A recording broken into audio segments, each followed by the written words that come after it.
Peut-on parler d'égalité homme-femme face au sexe? Autrement dit, la sexualité implique-t-elle les mêmes choses? Engendre-t-elle les mêmes conséquences chez la femme que chez l'homme? La femme est-elle l'égale de l'homme face au sexe? Vous entendez souvent dire, et certainement même depuis votre enfance, que lorsqu'un homme cumule les partenaires, il est considéré comme étant un donjon, un mâle alpha, un winner. Tandis qu'à contrario, lorsqu'une femme reproduit ce même schéma, elle est injustement considérée comme étant une salope, comme ayant perdu de sa valeur. Et tout cela serait le fruit d'une profonde injustice. C'est un slogan qui est dans la bouche de la plupart, et qui revient souvent, qui est souvent suivi d'un silence malaisant. Vous savez, ce moment où la personne n'ose pas répondre, et pire encore, ne sait pas quoi répondre, ce qui est d'autant plus inquiétant. Qu'en est-il? Devrions-nous réellement continuer à acquiescer ce genre de slogan? C'est la question à laquelle je vais répondre aujourd'hui d'une manière assez nouvelle, qui, je l'espère, vous sera utile et que vous partagerez pour enfin donner un autre son de cloche, qui manque et qui est imparable. Déjà, pour commencer, je vais répondre par oui ou par non, à savoir si, face au sexe, les femmes et les hommes sont égaux. La réponse est non, et très clairement non. Les tabous ne sont pas le fruit uniquement d'injustice. Ils ne sortent pas nécessairement de nulle part. Ils sont la réponse à une ou des constatations de choses factices, de faits réels, longuement subis et ayant été clairement vus comme ayant eu des effets négatifs pour la cohésion du groupe. Autrement dit, si les femmes, qui ont cumulé les expériences et partenaires sexuels, étaient considérées comme ayant perdu de leur valeur, c'est tout simplement sur le plan possibilité de construire ensuite avec un homme de manière durable. Techniquement parlant, c'est pas juste une vue de l'esprit ou une question d'irrationnel, de caprice. La prostituée qui en fait son travail, elle, de ce cumul de partenaires, elle n'était pas envisagée pour construire. Quoique, en même temps, depuis Pretty Woman, un nouveau paradigme s'est instillé dans l'inconscient collectif, c'est le moins qu'on puisse dire. Mais elle avait son utilité pour le groupe, pour la cohésion sociale. Elle ne jouait pas sur tous les tableaux, elle devait choisir. Aujourd'hui, la putain d'hier, elle est devenue la femme du quotidien d'aujourd'hui. La femme de ton voisin, de ton prochain, donc ta femme. Et donc peut-être toi-même, puisque si tu es une femme là qui écoute, il y a de grandes probabilités que tu sois concernée. C'est un fait. Et elle, par contre, elle veut aussi avoir accès au couple. La société les met dans une situation de schizophrénie, tout simplement. Alors, si tu es une femme et que tu écoutes cela, déjà, ce sera une première pour toi, j'imagine, et surtout, tu vas t'imaginer que je te jette la pierre. C'est certainement l'impression que je te donne là. Eh bien, tu te trompes. Ce que je dis, c'est que c'est la société qui a voulu ça et te met volontairement, via son ingénierie sociale, dans cette position schizophrénique. Donc, de fait, tu te retrouves à l'être. Tu es tiraillé entre deux plaques tectoniques des valeurs, car nous sommes à une époque charnière, à une transition. Retiens bien cette notion, tu l'entendras pas ailleurs, c'est un fait. Tu as un pied sur l'ancienne plaque tectonique des valeurs. Et cette plaque, elle résonne en toi. Elle fait encore partie de toi, de ton fort intérieur. Elle te dit que d'un certain sens, ton idéal reste encore l'image du couple qui dure. Tu ne voudrais pas mourir, finir tes vieux jours et crever, bouffé par tes 3 chats, dans ton appart, toute seule. Ayant effectivement le souvenir éphémère de quelques hommes, ou de pas mal d'hommes par-ci par-là, qui t'auraient défoncé pour pouvoir te satisfaire temporairement, bien qu'en ayant strictement rien à foutre de ta gueule, et retenant juste qu'ils ont pu te dominer et te faire gueuler, s'en vantant même auprès de leurs copains. Effectivement, tu voudrais éviter, dans ton idéal, d'avoir à donner comme spectacle à tes enfants un couple qui se séparait, des parents qui auraient une gueule alternée, avec un père qui n'oserait plus jouer son rôle de père, et avoir une autorité, puisqu'ayant peur de ne pas suffisamment séduire ses enfants, de leur déplaire, et donc de ne plus les revoir la semaine qui allait suivre, de perdre leur garde, ou que leurs enfants n'aient plus trop l'envie de revenir le voir. Tu voudrais effectivement que comme une fleur qui s'épanouit à travers le temps et les saisons, ton couple puisse braver les hauts et les bas, et que tout ça finisse par avoir de plus en plus de manière amplifiée un sens. Ça fait partie de toi encore. Tu as encore ça de toi, en toi. Mais de l'autre, tu as un autre pied, et qui lui est sur la nouvelle plaque tectonique des valeurs. Et cette plaque tectonique, qu'est-ce qu'elle te dit? Elle te dit que, eh bien en fin de compte, voilà, les contraintes, c'est pas trop ça, que tu as droit de te surexposer, que s'il y a quelque chose qui t'emmerde, tu as le droit de changer, et de ne plus faire face à l'adversité, et que voilà, que en fin de compte c'est être indépendante, que le couple comme ça c'est une vision ancienne, que c'est dépassé, que de toute façon le prince charmant n'existe pas. Hein, Shrek te l'a suffisamment appris, et ça a été suffisamment repris, maintenant c'est à la mode. Donc voilà, et que en fin de compte tu n'as pas à culpabiliser à l'idée de cumuler les hommes, qu'en fin de compte les hommes profitent bien, pourquoi en tant que femme tu ne prendrais pas ta revanche, pourquoi en tant que femme tu n'en ferais pas de même?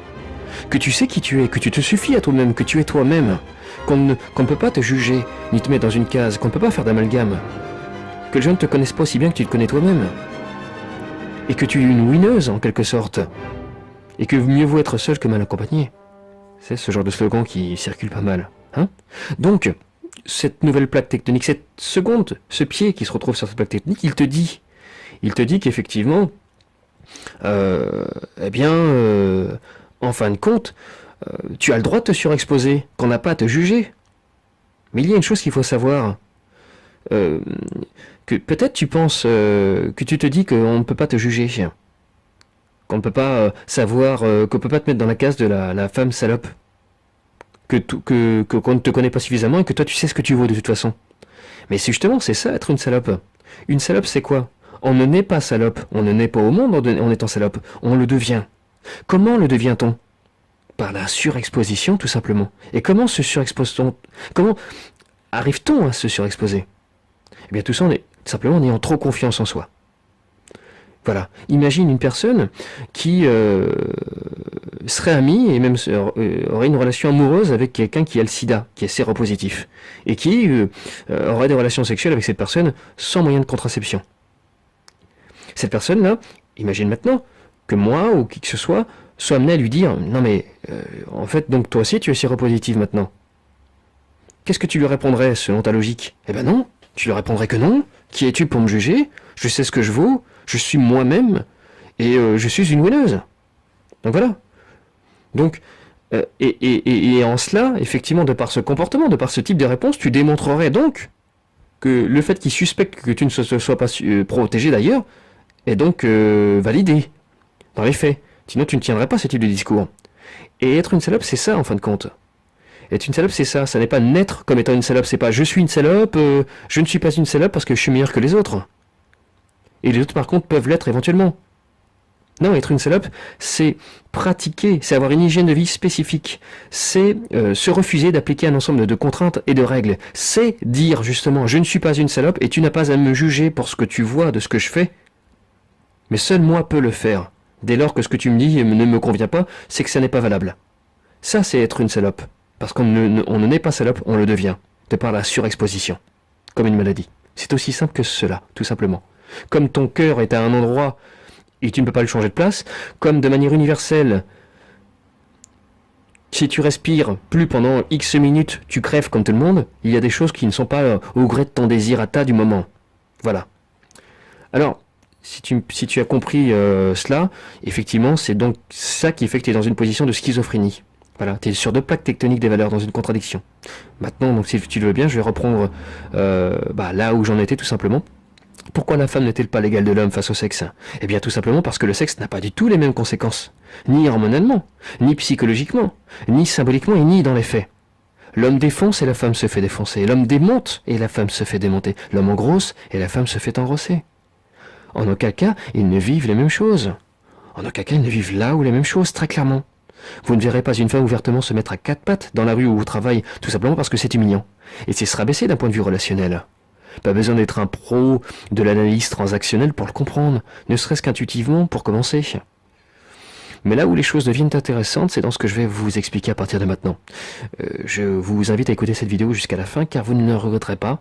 Ça va vraiment vous apporter une rhétorique et des arguments qui manquent encore aujourd'hui, bien que certains youtubeurs se soient enfin décidés à commencer à dire des choses, les choses depuis 3 ou 4 ans maintenant, et plus encore depuis 2 ans, même s'ils ne sont jamais allés au bout. J'ai d'ailleurs conversé avec certains d'entre eux, fut un temps en message privé, et l'un d'entre eux tout particulièrement était vraiment abordable et sympathique. J'imagine qu'il l'est toujours, certainement.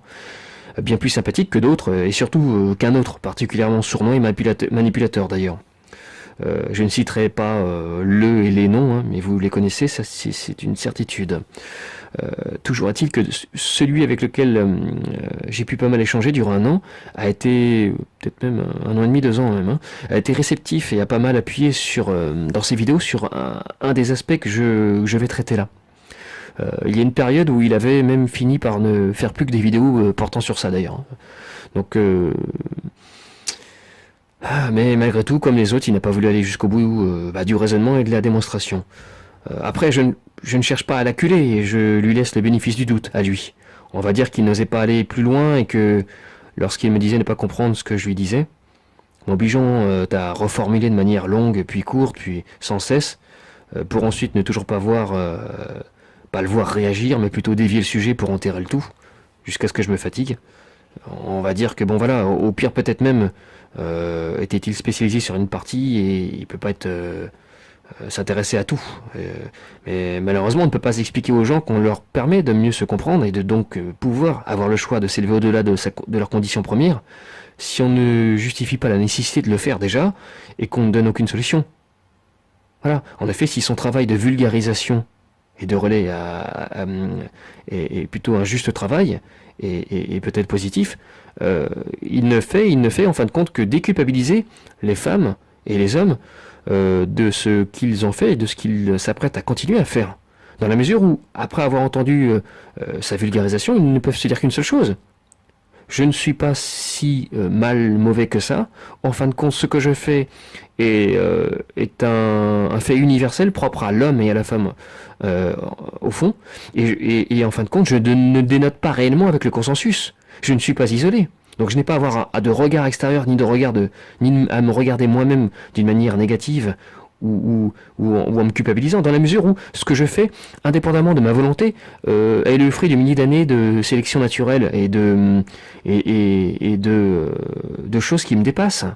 Donc c'est pas si mal que ça. Je pourrais changer effectivement, mais c'est pas criminel ce que j'ai commis. C'est pas tant que ça à fuir. Voilà. Et donc voilà. Donc si on s'arrête juste à là, on ne peut pas dire en même temps à ces gens.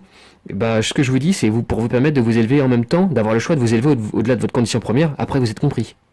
Ça n'a pas de sens. Alors, mais en même temps, on ne peut pas tout faire en même temps. Peut-être que cette personne s'est arrêtée là. C'est une personne fort sympathique, bien moins sournoise que d'autres, et qu'un autre tout particulièrement, comme je le disais tout à l'heure, auquel je pense, dont je ne citerai pas le nom, parce que je pense ça sert à rien de lui faire de publicité pour rien. Même si bon, j'avais rien contre cette personne à la base et que j'aurais bien vu justement reprendre ce que je voulais lui transmettre et à nouveau l'intégrer dans ce qu'il disait à son public. Parce que je ne voyais pas moi l'intérêt de créer une chaîne pour mon propre ego personnel, dans la mesure où il y avait des gens qui avaient déjà un public et qui étaient quand même plus efficaces et plus sûrs que ça allait être répondu, ce qui allait être dit après. Et c'est la raison pour laquelle j'ai perdu pas mal d'années. Ce sont des choses que je sais et que j'ai déjà mis en mots. Donc j'ai déjà mis ces mots, MOT sur les mots, MAUX, depuis maintenant, depuis que même je suis gamin. J'étais assez précoce sur ces sujets-là, auxquels j'avais pas mal réfléchi. Donc je vais reprendre où j'en étais. Vous m'excuserez si cette vidéo est pas mal un peu brouhaha. Il y en aura d'autres beaucoup plus courtes et beaucoup plus ciblées et qui seront assez parlantes. Là, j'improvise, j'ai pas vraiment écrit. Alors il y a des moments effectivement où c'est fluide, il y en a d'autres où je peux me perdre un petit peu, mais je vais faire au mieux. Et donc là où je veux en venir maintenant, puisque peut-être qu'on soit dans le concret. La femme dans sa sexualité, la femme dans sa sexualité est une horloge morbide à perte. Voilà. Donc ça c'est une notion que vous n'aurez entendue ni lue nulle part ailleurs. Hein. Elle vient de moi et à ma connaissance pour le moment elle n'a pas été reprise. Alors donc la femme dans sa sexualité est une horloge morbide à perte. Voilà. On peut même dire peut-être une horloge sacrificielle. Tiens bon voilà, je viens de l'inventer en direct. Bon, j'ai modifié mon expression. C'est une horloge sacrificielle. Voilà. La première heure que pointe l'aiguille de cette horloge, c'est celle de ses premières menstruations. Des pertes de sang plus ou moins importantes en fonction de la femme. Donc voilà. Donc inutile de préciser que si un homme perd du sang en quantité, c'est uniquement si sa vie est en danger ou s'il s'est blessé. Ce n'est pas quelque chose de normal, mais plutôt mortifère. Puis ensuite, l'aiguille elle se met à pointer l'heure du premier rapport, donc c'est l'heure suivante, du premier rapport sexuel, avec la perte de l'hymen qui s'arrache et qui s'accompagne donc de perte de sang. Plus ou moins importante en fonction encore d'une fois de la femme concernée, en fonction de si elle a fait de la gym quand elle était gamine, équitation, etc. Je le précise parce qu'il y a des malins ou des petites malines qui vont s'amuser à m'expliquer que, puisque je n'ai pas dit, c'est que nécessairement, ça veut donc dire implicitement que je ne le savais pas. Donc je ne vais pas dire toutes ces choses-là, c'est totalement inutile, c'est logique, enfin ça va de soi. Donc on continue maintenant. Imaginez-vous perdre votre frein. Bon. C'est pas, si c'est une étape nécessaire, c'est pas forcément anodin. Puis je vais volontairement sauter une étape vers laquelle je reviendrai ensuite, car elle est édifiante, elle est vraiment très parlante. Donc nous sautons pour le moment cette fameuse étape dont je ne parle pas là, et arrivons directement à l'heure de la fécondation. La femme ne s'est pas protégée, et elle tombe enceinte, elle perd un état hormonal. Donc ça c'est l'aiguille, l'heure suivante que pointe l'aiguille. Elle perd également un état cutané. Elle a des vergetures, une structure osseuse, le bassin qui s'élargit, je vais pas faire toute la liste, là, un périnée qui peut être à rééduquer, un déchirement du... N'en parlons pas, donc j'en passe et des meilleurs. Donc imaginez encore une fois un homme vivre ces choses. Et il n'y a que dans un accident de la route ou sur le champ de bataille, en pleine guerre, sous les obus que ça pourrait lui arriver. C'est mortifère. Mais encore une fois, pour la femme, constitutif de ce qu'elle est et source de vie, si la mort ne l'a pas emporté avant, puisque le taux de mortalité infantile est énorme à la base, et de mortalité également des femmes lors de l'accouchement. Il n'y a que la science, via des procédés qui se sont interposés, qui ont permis de limiter ce taux de mortalité et de faire en sorte que les choses, la donne change. Mais définitivement, donc on peut d'entrée de jeu déjà pas dire que la sexualité féminine est aussi banale que celle de l'homme. C'est le moins qu'on puisse dire. Donc pour terminer, vient la préménopause. C'est l'heure que pointe également effectivement par la suite l'aiguille de cette horloge sacrificielle. L'heure de la préménopause. Puis ensuite, elle pointe l'heure de la périménopause. Puis ensuite, elle pointe enfin l'entrée en ménopause, avec des troubles de l'humeur et des bouffées de chaleur. Et il y a également, ça représente la perte d'un ensemble de choses. Une perte lourde, et pour le coup, cette fois-ci, uniquement mortifère. Il n'y a plus la fertilité. On ne peut plus dire que ça permet d'engendrer et de faire le beau en même temps. D'un autre côté, c'est la dégradation. C'est une fleur sans eau et sans racines. Bonjour la descente d'organes, l'ostéoporeuse, la carence œstrogénique, qui s'accompagne d'une dégradation des fonctions cognitives. Mais les modifications osseuses constituent avec les manifestations cardiovasculaires les deux problèmes majeurs de la ménopause. Je n'ai pas parlé des aspects sexuels, tels que la dyspareunie, la sécheresse vaginale et j'en passe. Mais bon, on donne déjà bien trop d'importance au sexe, donc on va éviter de rentrer dans ces aspects-là. La femme est à travers sa sexualité, une horloge morbide à perte. Une horloge, donc maintenant je l'ai inventé là, une horloge sacrificielle. C'est violent, mais c'est source de vie, puisque de potentiel, puisqu'il y a également le potentiel d'enfantement et de perpétuation d'espèces. Voilà, c'est le spermatozoïde de l'homme qui en est à l'origine. Et ça, et sans lui, rien n'était possible. Mais c'est elle qui est la porteuse, et qui se consume à travers donc le sexe d'autant plus rapidement sur tous les plans. C'est à manier avec précaution dans toute civilisation un minimum évoluée, c'est sûr. Mais les petits malins, ayant voulu faire artificiellement améliorer les moyens de contraception qui ont toujours existé, mais qui désormais devenaient quasiment 100% efficaces, ont fait croire aux hommes et aux femmes que donc désormais, puisque la sexualité n'avait plus nécessairement de pair avec l'enfantement, et donc que le sexe pouvant être désormais dissocié de la reproduction, et bien que les femmes allaient se retrouver enfin égales aux hommes face au sexe. Donc il n'y avait plus besoin d'avoir d'hygiène, d'avoir des règles et un encadrement. Puisque celui-ci n'ayant plus d'autres conséquences que l'accès au plaisir et à la recherche de soi-même, l'accès à son plein potentiel de jouissance. D'ailleurs, après s'être chargé de la pseudo-émancipation des femmes, va venir celle des enfants. Ça a d'ailleurs déjà commencé. Même si ça a été un petit peu ralenti par la pseudo-dissidence, pour ce qu'il en reste en tout cas. Puis également le droit d'accès à leur plein potentiel de jouissance à ces enfants, également, il ne faut pas se faire d'illusions. Avec les mêmes arguments. C'est une mascarade de base, une arnaque de base, et ça a marché. Donc en effet, que la femme enfante ou pas à la suite d'un rapport sexuel, traduction, se faire troncher à quatre pattes en gueulant comme une truie tirée par les cheveux après avoir pratiqué la gorge profonde, et avant de se faire repeindre ce qu'on ose encore appeler un visage plutôt qu'une gueule dans ces conditions, et par rapport au type de base de passage est bien content et fier de lui-même, une bonne partie des conséquences restent exactement les mêmes. Autrement dit, auparavant, la femme se faisait défoncer par un mâle, et la sélection naturelle a gardé celle qui criait, car ça prévenait et faisait s'ameuter les autres mâles avoisinants, pour les mettre en concurrence et en tirer les meilleurs gènes, ainsi que perpétuer, en fin de compte, l'espèce, pour faire très simple, voilà. Donc, la femme, ayant éprouvé les plus grosses sensations avec l'un d'entre eux, hormonalement et psychologiquement, se mettait à éprouver une sorte de sentiment amoureux, un phallus fascinus. Phallus, fascinus, ça paraît redondant, mais au moins c'est d'autant plus parlant, c'est la fascination qu'elle éprouve vis-à-vis d'un homme à travers sa virilité. La virilité qu'elle jauge, qu'elle ressent. Et donc elle ressentait, dégageait et sécrétait. Ceci fidélisant le mâle concerné, le faisant se sentir important, et le faisant la protéger le temps que le bébé, étant à croissance lente, puisqu'ayant un gros cerveau, puisse avoir le temps de grandir, savoir marcher. La femelle étant fragilisée face aux prédateurs et la nécessité de passer l'hiver, de se nourrir elle plus le petit étant là. Puis une fois que le mâle ne lui était plus utile, elle recommençait avec les autres mâles. Et la tournante pouvait reprendre avec la même sélection. Selon l'intensité de domination sexuelle, et donc de probabilité que ce soit le mâle en question qui l'a mieux fécondé, et ou la faculté du mâle concerné à avoir pu éloigner les autres lors du rapport. démontrant sa force, synonyme de bonne génétique pour son ou ses petits. Et d'ailleurs, encore une fois, augmentons donc les probabilités que ce soit lui qui soit encore une fois le géniteur. Donc là où je veux en venir, c'est que ce phallus fascinus était et est toujours indispensable pour pouvoir tomber suffisamment fortement et durablement amoureuse d'un homme, hormonalement et psychologiquement. Qu'il y ait eu enfantement ou pas, donc contraception ou pas, ça ne change rien. Une bonne partie des conséquences restent les mêmes, à savoir hormonalement et psychologiquement, qu'on le veuille ou non, et qui que l'on soit.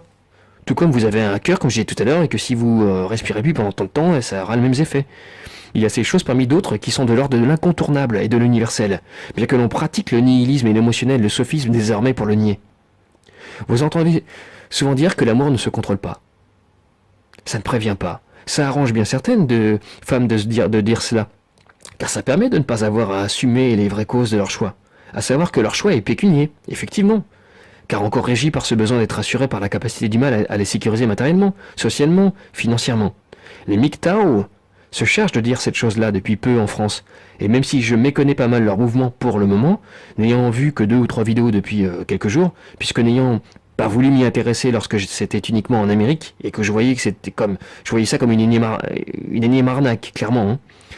Je viens de les découvrir, et je leur jetterai pas la pierre. Hein. Je ne ferai pas comme certains youtubeurs, vous savez, qui ne croient pouvoir briller qu'en crachant sur les autres, à leur détriment, voulant les supplanter. Faire cela de manière volontaire, intentionnellement, de façon délibérée, c'est d'un sournois, mais... Donc ces youtubeurs qui ne sont pas capables de transcender les quelques différences au profit d'une lutte commune, ces gens-là décident de privilégier une dimension de leur identité, une petite dimension de leur identité, alors qu'il y a d'autres dénominateurs communs qui peuvent s'articuler autour. Soit dit en passant, la petite dimension qu'ils veulent prioriser, c'est plus leur porte-monnaie qu'autre chose, hein, et leur ego, à moins qu'on puisse résumer leur identité à celui-ci, hein, c'est fort probable.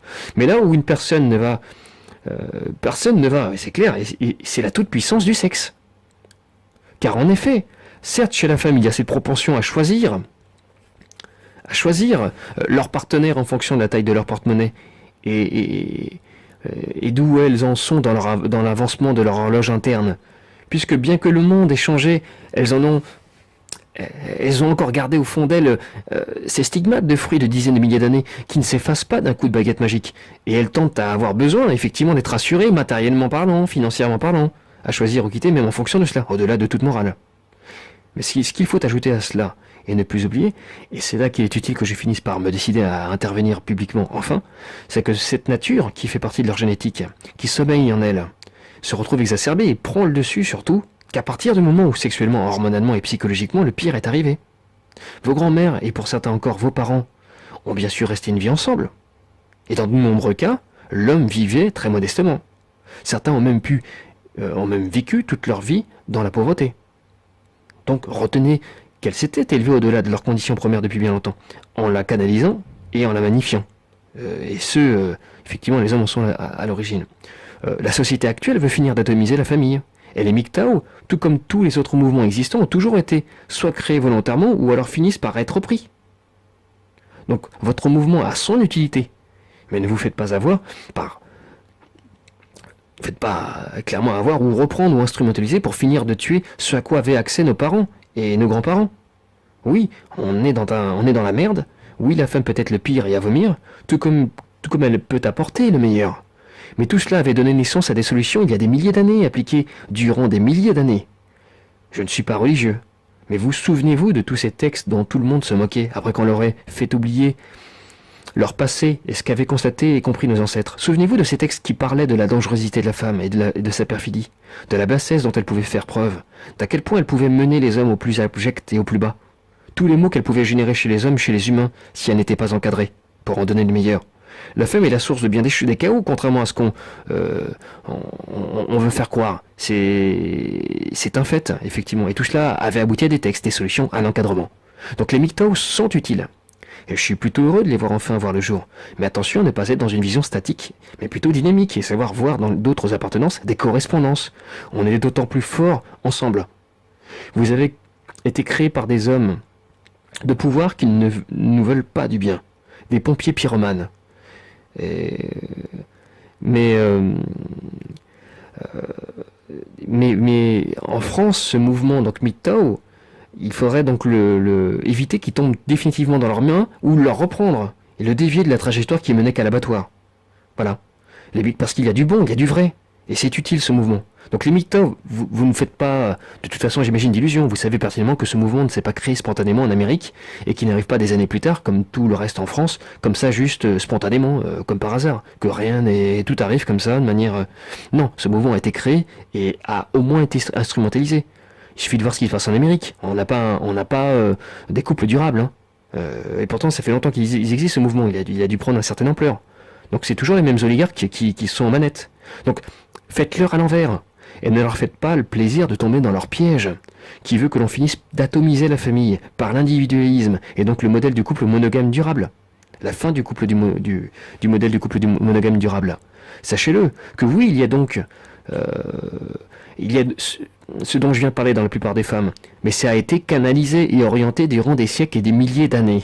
Nous revenons vers un cycle après que ces règles de bon sens et notre mémoire collective aient été détruites par quelques hommes de pouvoir, instrumentalisant la pseudo-cause féminine qu'ils ont inventée toute pièce et la nouvelle cause masculine qui, contrairement à ce que vous pourriez croire, qui est pour eux vu d'un très très bon œil, même s'ils pourraient mimer le contraire. Ils font le yin et yang, ils sont des deux côtés, hein, ils sont pas cons, ils se mettent pas juste du côté adverse en attendant que tu charges. Ils sont aussi de ton côté. Voilà, c'est un jeu pour eux. Nous assistons au pire. Voilà, un cycle voulu et instrumentalisé par l'intelligentsia. Très clairement. Hein. Donc vous avez certainement, effectivement, pas mal de youtubeurs, vous remarquez, qui toujours, hein, qui sont des pseudo-dissidents et qui ont simulé à chaque fois, avec le milieu dont ils venaient, parce qu'ils viennent tous du milieu de la publication, de l'édition, des médias, de la télé et du spectacle. Ils ont toujours simulé une fausse dispute avec ce milieu-là, pour être mieux légitimés, en se faisant passer pour des féministes, insultés de ceci ou cela. Alors on est avec 2-3 procès au passage, pour mieux être reçus sur Internet. Là où les parts de marché échappaient à la télé, à l'intelligentsia, et où ils n'avaient plus trop suffisamment d'emprise culturelle et voilà. Donc ne vous étonnez pas si 80% de ce qu'ils disent vous parle et est vrai, mais si en fin de compte ça ne mènera qu'à l'abattoir. Et qu'en fin de compte, le féminisme qui pointe du doigt par exemple, ou d'autres trucs, ne sont en fait que des ennemis apparents.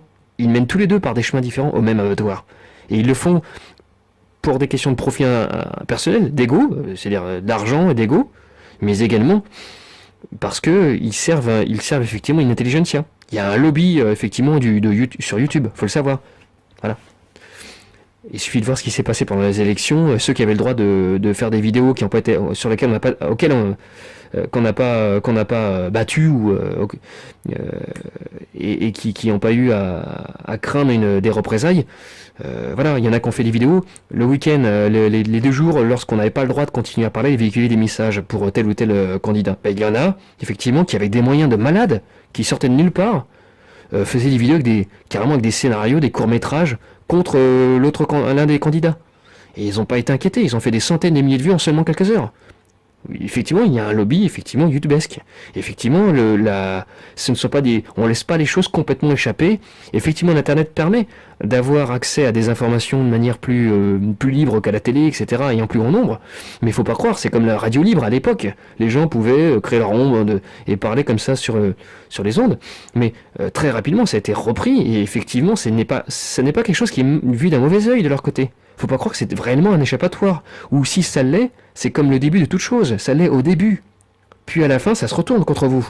Et à la fin, tout est cadenassé. Et plus il y a de monde qui y arrive sur ces canaux-là, on peut dire sur ces supports-là, plus en fin de compte vous êtes noyé dans la masse, et moins il y a de vision critique.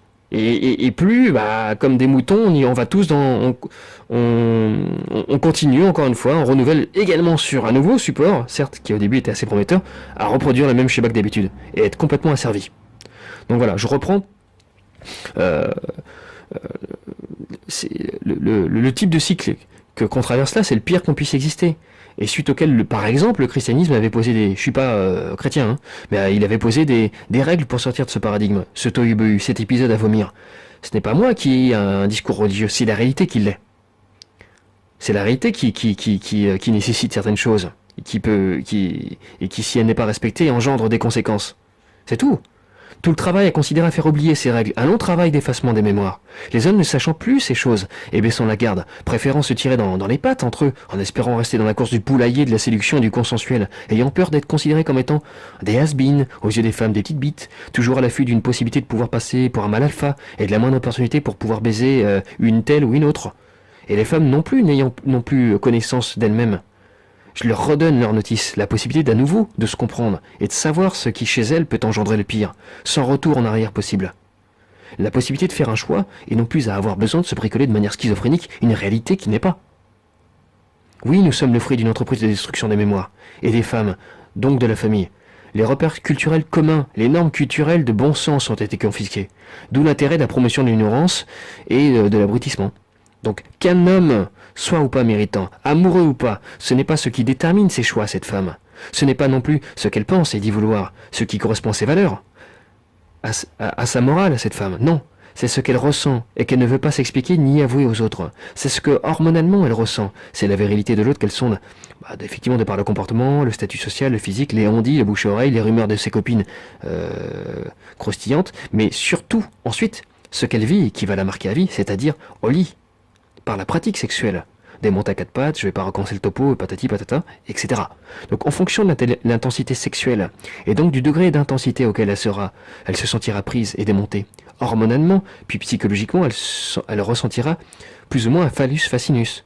On dit que l'amour rend aveugle, et bien c'est vrai, l'ocytocine, dopamine, permet de s'aveugler, d'être plus endurante, de résister à la douleur, de s'attacher à l'autre, d'être dans l'empathie, d'être patiente, amoureuse tout simplement. Et c'est nécessaire pour ne serait-ce que l'enfantement, parce que quand t'accouches, imagine la douleur qu'il y a. Et puis la patience que ça nécessite, les 9 mois de grossesse, puis ensuite le temps que le gamin grandisse. Ça demande une attention, une résilience, une patience, une capacité d'empathie poussée, pour pouvoir aller au-delà au-delà des contraintes, au-delà de la fatigue, dans la durée. Cet état hormonal qu'elle aura rencontré et vécu avec un ou des Rocco Siffredi la marquera à vie. Elle reconfigurera ses attentes inconscientes, ses exigences sans contournement possible, et quelle que soit son éducation. Bien que celle-ci, l'éducation, agisse aussi très lourdement. Avec la désacralisation du père maintenant, d'ailleurs, elles se ressemblent toutes et c'est destructeur. Mais ça sera l'objet d'une autre vidéo précise, beaucoup plus courte que celle-ci d'aujourd'hui, qui est la première et que j'improvise, je le rappelle. Donc, ce phallus fascinus est lourdement entravé, et le nombre possible de connexions sexuelles s'amenuit à mesure qu'elle cumule les expériences et surtout parmi ses partenaires qu'elle a croisés. Surtout s'il y a eu des rocos dedans. Oui, effectivement, s'il a un braque-part dans le casson assez important, effectivement, ça va d'autant plus changer la donne par la suite. Ce qu'il faut savoir, c'est que la plupart des femmes vous expliquent que tout ça n'est pas une question de... On l'entend souvent, que ce n'est pas une question de performance, mais c'est juste une question de connexion sexuelle. Alors effectivement, comme c'est tabou, parce que forcément la sexualité est beaucoup plus lourde chez elle et de conséquences, et qui donc nécessairement ça aboutit à une symbolique qui est d'autant plus lourde. Ça ne fait que traduire la réalité. Mais bien effectivement, elles sont dans l'hypocrisie et elles vous sortent ça, des histoires de connexion sexuelle pour noyer le poisson. Mais effectivement, c'est ce que je dis. Le nombre de possibles connexions sexuelles, donc c'est-à-dire la probabilité qu'elle puisse être dans la compatibilité en termes de connexion sexuelle avec tel ou tel homme. Donc le nombre d'hommes avec lesquels elle aurait pu être compatible sexuellement en termes de connexion, s'amenuit à mesure qu'elle cumule les expériences, qu'elle perd son phallus fascinus, sa naïveté. Et surtout, si parmi ses partenaires, elle a croisé un Rocco. Voilà ce que je veux dire. Et donc là, déjà, quand elle vous dit ça, répondez ça, et voilà, c'est fini. Il faut arrêter de laisser les choses tourner en roue libre et les gens raconter n'importe quoi. Voilà. Donc pour qu'une femme puisse éprouver un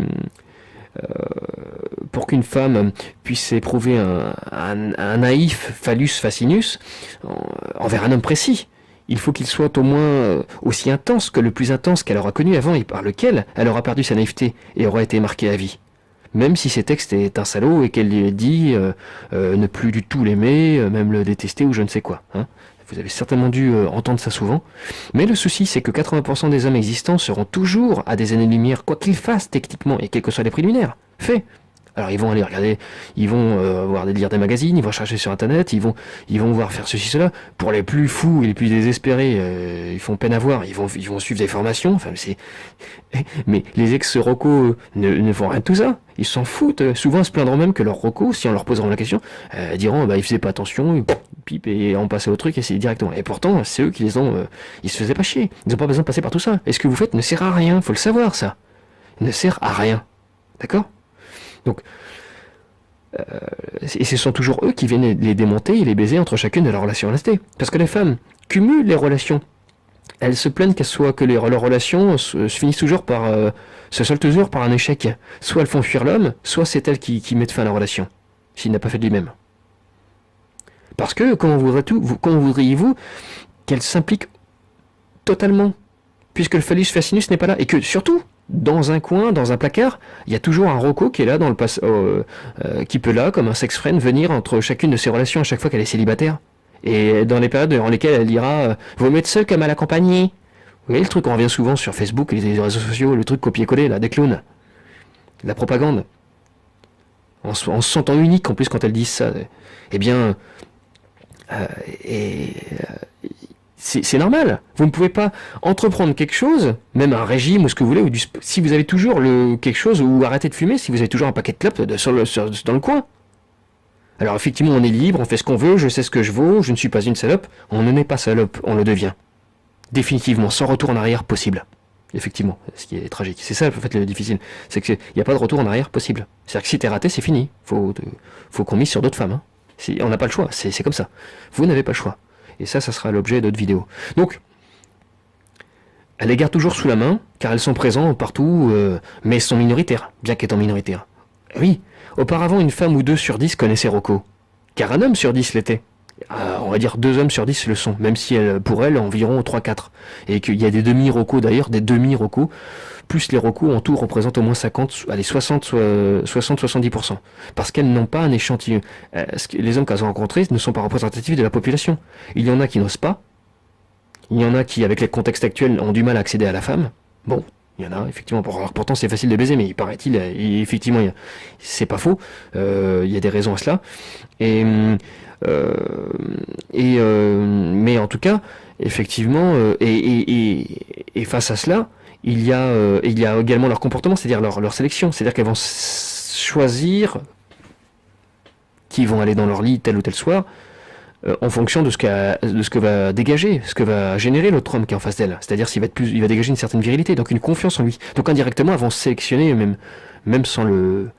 Elles vont sélectionner, filtrer par les hommes qui vont faire partie de la minorité dont je parle, les demi ou Rocco, les demi-Rocco ou Rocco tout court. Alors ça paraît comique, ces expressions que je sors là comme ça, effectivement ça me fait rire moi-même, c'est moins qu'on puisse dire, d'autant plus que c'est tellement tabou que le simple fait de dire ce que je dis fait rire tout le monde. Nécessairement, enfin j'imagine que ça doit vous faire rire en même temps. Et c'est ça qui permet de mettre un couvercle là-dessus. Et personne va s'énerver ou dire ce que je suis en train de dire parce qu'il a peur. Il va avoir peur qu'on imagine qu'il a une petite bite. Et même s'il précise que il ne parle pas forcément des hommes qui sont en dessous de la moyenne ou qui ont des problèmes. Il parle de l'homme normal ou qui est même un petit peu au-dessus. Il ne s'agit pas de ça. De toute façon, il sera catalogué comme ayant une petite bite, comme étant frustré. Voilà. D'ailleurs, les MGTOW, j'ai bien vu là dans les quelques réactions que ça a généré, la seule chose qu'on leur répond c'est vous êtes des frustrés, etc. Le mec, ils peuvent très bien avoir connu X femmes, avoir été en couple pendant X années, etc. et constater qu'il y a un changement qui se fait chez... mais non, on leur rétorquera juste à ça. Et ça suffira à les faire taire, parce que l'homme a vraiment très très très peur de ne plus être d'être has-been, de ne plus être considéré comme étant potentiellement, certainement viril sous le caleçon. Et d'être frustré dans l'échec vis-à-vis des femmes. Parce qu'un homme qui réussit, c'est un homme qui semble avoir dans la réussite par rapport aux femmes. C'est ça qui donne envie aux femmes. Donc ils se tirent entre les pattes entre eux. Et quand quelqu'un dit ça, personne ne vient prendre sa défense. Et lui-même n'ose pas trop répondre. Ou il justifie. Mais il oublie ce qu'il disait à la base. Donc n'ayez plus peur. Voilà. Que vous soyez des rocos, que vous soyez des gens normaux, tenez ce discours maintenant. On va pas se voiler la face. On n'est plus au Moyen-Âge. On nous le répète souvent ça, qu'on n'est plus au Moyen-Âge. Mais si on n'est plus au Moyen-Âge, bien qu'on monte pas mal sur cette période, mais puis si on n'est plus au Moyen-Âge, et qu'on doit s'en référer à la logique, à la rhétorique, au concret, au réel, et qu'on ne doit pas se refuser parce que, dans ce cas-là, disons ces choses, puisque c'est la réalité. tout simplement. On est au XXIe siècle ou on n'est pas au XXIe siècle? Après, ce que vous en pensez, si c'est bien ou mal, mais vous le voyez ensuite, si vous voulez. Donc, là, c'est juste des statistiques. 2 hommes sur 10 sont effectivement des recos, et étaient des recos, concrètement dans les vrais faits.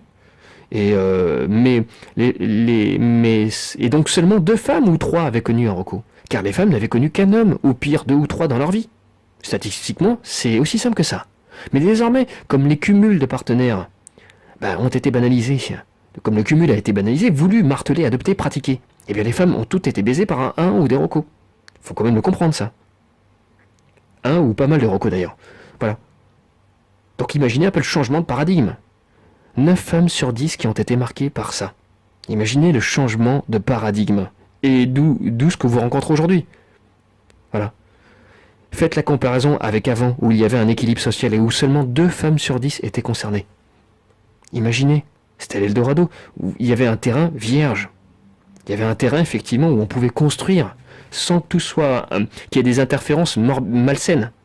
Ce qu'il vous faut savoir, c'est que démographiquement, il y a à peine une femme pour un homme en France. Donc une femme rendue obsolète, c'est un homme qui ne connaîtra jamais le couple. Et une femme non plus, d'ailleurs. Voilà. Une femme obsolète, c'est un homme qui ne connaîtra jamais le couple durable. Il pourra baiser à gauche à droite, etc., etc. Il n'y a pas de problème, c'est facile de nos jours. Enfin, en tout cas, si vous êtes un minimum potable physiquement et que vous avez... voilà. C'est le couple durable qui est inatteignable. Et c'est voué à ce que ça finisse systématiquement mal. Donc une femme qui n'est pas vierge ou a cumulé trop de partenaires, et surtout si elle a connu un reco, soumet tout couple qu'elle formera par la suite avec un homme à l'obsolescence programmée. Et à mesure qu'elle a connu les partenaires, plus elle a connu les partenaires, plus le nombre de connexions possibles, sexuelles, s'amenuit. Voilà. Retenez bien ça. Elle pourra s'attacher par intérêt, ou vraie affectivité même, pour un homme méritant, ou celui qui a tel ou tel avantage, telle ou telle qualité. Voilà. Mais sa nature animale, sa condition première, en plus dégénérée aujourd'hui, vu le conditionnement, prendra le dessus, en la faisant finir par se sentir frustrée, pas fascinée, même si c'est inconsciemment. Et donc commençons par préparer le terrain pour mettre fin à la relation ou pousser l'autre à la tromper et à fuir. Ce qui évitera d'ailleurs à assumer les raisons de la relation. Les raisons d'ailleurs, on ne mettra jamais un mot dessus. L'homme ne comprendra même pas. Des fois il tombera dans une déprime, des fois il fuira pour aller la coucher ailleurs pour se rassurer, ce qui fait que ça lui donnerait un prétexte à elle de pouvoir mettre fin à la relation, enfin pour quelque chose qui ne la fera pas passer pour une salope, et ne pas avoir à culpabiliser. Ou alors il finira par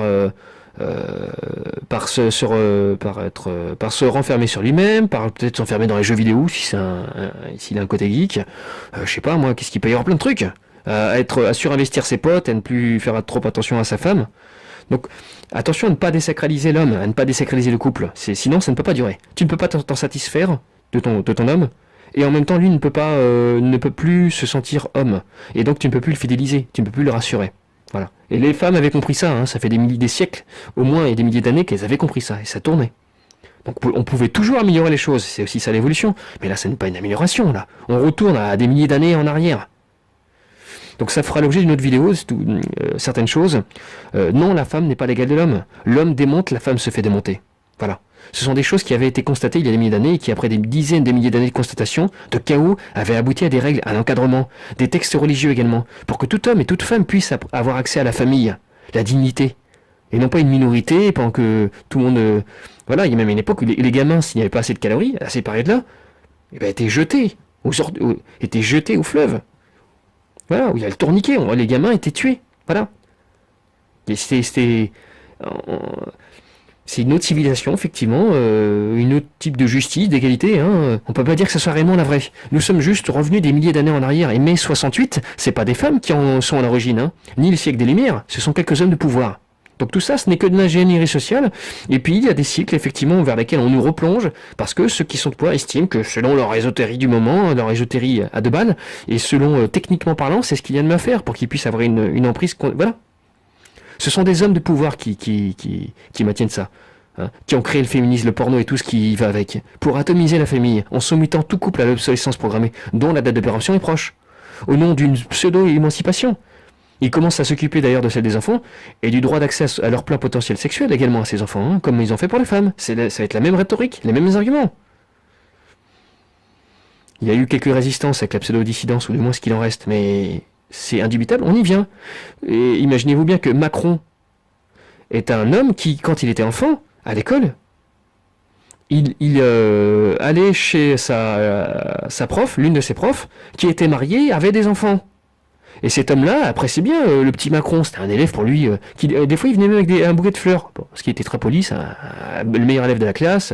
C'est un bon fiston, indirectement pour moi. Et le père, quand il partait, l'homme, quand il partait pour aller travailler, et dont Macron restait avec sa femme, Brigitte, je crois, c'est ça, pour réviser, réviser certains cours, eh bien, il se la faisait. Voilà, monsieur sautait des baisers madame. Voilà le couple que l'on a là, aujourd'hui, à la présidence. Donc, vous pensez que c'est un hasard? Vous voyez Attali, il y a quelque temps, ou il y a des années, dire que le prochain président sera Macron, ce petit jeune, je le vois, et s'en vanter. Vous croyez que c'est comme ça arrive comme ça? Voilà. On le suspecte d'être homosexuel et que tout cela soit, ce rapport à cette femme soit tout simplement juste une mise en scène. Voilà, c'est tout. Il fallait désacraliser le père. Il fallait le désacraliser. Alors il a fallu mettre Sarkozy. Sarkozy, avec son côté bling bling, un peu mafieux, qui parlait avec un langage familier, a complètement désacralisé la fonction présidentielle. Et puis il y a eu François Hollande, qui a fait exprès de tout faire avec l'aide des médias qui main dans la main avec lui ont convenu de ça, de faire son travail, c'est-à-dire de se faire passer pour un flambi.